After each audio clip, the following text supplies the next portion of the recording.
చంద్రబాబు వ్యూహం బూమరాంగ్ అయింది. ఆయన ప్రకటన బెడిసి కొట్టింది. ఇప్పుడు బ్యాక్ ఫైర్ కావడంతో తీవ్రంగా కలత చెందాల్సి వస్తుంది.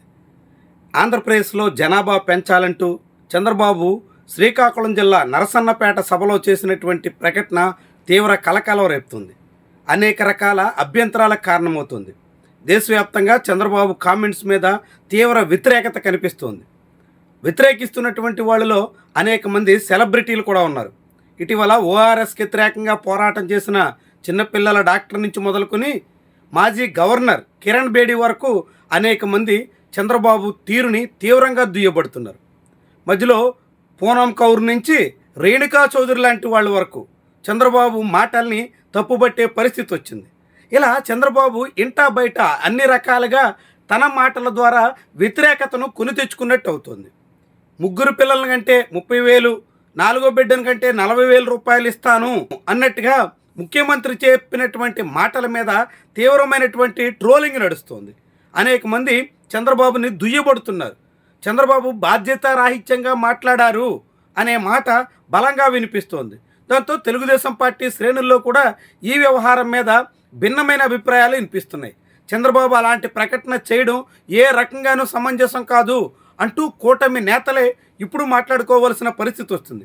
అన్ని రకాలుగాను చంద్రబాబు మాటల వ్యవహారం చాలా పెద్ద స్థాయిలో బెడిసి కొట్టిందని చెప్పొచ్చు.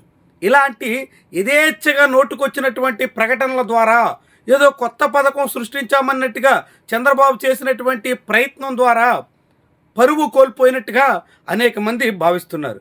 అంత సీనియర్ నేత పిల్లల్ని పెంచాలని పిలుపునివ్వడం ఒక రకంగా ఆలోచించదగ్గ విషయమే, కానీ అందుకు 30,000, 40,000 ఇస్తాం, మీరు బిడ్డల్ని కనండి అనేటువంటి తీరును చెప్పడమే చాలా విడ్డూరంగా కనిపిస్తుంది. అలా పిల్లల్ని కనమని పబ్లిక్కి పిలుపిచ్చే ముందు తన ఇంట సంగతి ఎందుకు చూసుకోరు అని అనేక మంది ప్రశ్నిస్తున్నారు. పూనం కౌర్ లాంటి వాళ్ళైతే ముందు నారా లోకేష్ నుంచి మొదలెడదాం అని నేరుగా ట్వీట్ చేసే పరిస్థితి వచ్చింది. అంతేకాకుండా అనేక మంది చంద్రబాబు, నారా లోకేష్ ఎందుకు ఒక బిడ్డతో సరిపెట్టాలి, జనం మాత్రం ఎక్కువ మందిని పిల్లల్ని కనాలి అని నిలదీయడం చాలా విశేషంగా చూడాల్సి ఉంటుంది. అంతేకాకుండా జనానికి 30,000, 40,000 ఇస్తానన్న చంద్రబాబు తన రెండో బిడ్డను కనే ప్రయత్నం చేస్తే అంతకు రెట్టింపు ఇస్తాం, 2 రెట్లు ఇస్తాం, 3 రెట్లు ఇస్తాం అని కూడా సోషల్ మీడియాలో అనేక మంది భారీ ఆఫర్లు ఇస్తున్నటువంటి పరిస్థితి చూస్తున్నాం. దీంతో చంద్రబాబుకి ఈ మొత్తం వ్యవహారం పూర్తిగా బూమరాంగ్ అయినట్టుగా భావించాల్సి ఉంటుంది.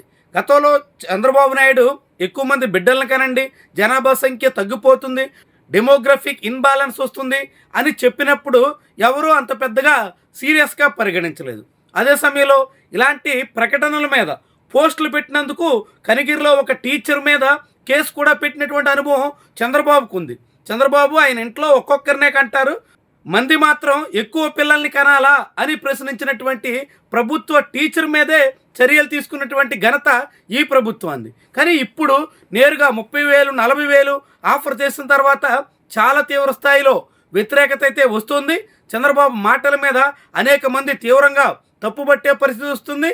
మహిళల ఆరోగ్య పరిస్థితులు, మహిళల జీవనాలు, బిడ్డలను కన్న తర్వాత వాళ్ళ స్థితిగతులు, వాళ్ళ బాగోగులు ఇవన్నిటినీ పరిగణలో తీసుకోకుండా వాటికి సంబంధించినటువంటి ఎటువంటి చర్యలు లేకుండా బిడ్డల్ని కనవండి, 30,000 ఇస్తాం, 40,000 ఇస్తాం అన్నట్టుగా చంద్రబాబు చాలా బాధ్యతారాహిత్యంగా మాట్లాడారు అనే మాట ఇప్పుడు బలంగా వినిపిస్తోంది.